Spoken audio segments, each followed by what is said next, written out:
Nag-order ni sa nun kagabi eh.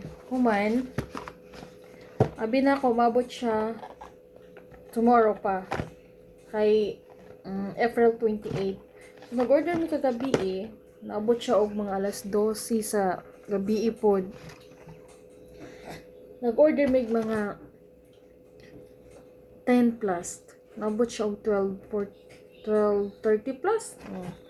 Abi na, ako ba ni siya sa sa headset. Abi na ako, first time na ako nag-order sa noon nga. Maabot siya dayon.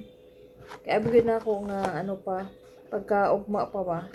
Diba, naabot siya dayon, naabot din siya pagkagabi eh. Yung time man kaayo.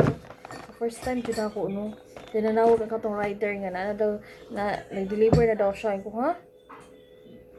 Ngun ako, ibutan na sa gawas. Ibutan na sa gawas sa sulod sa gate. I-open lang ang gate. So, modern niya mong gamitin lang niya. Pag-color na pod mi, ganahan mi 10.2 ang color. Kasi nag-color mi dati is 7.1. Di na ko siya bet. So, try na mo kami. I'm so excited.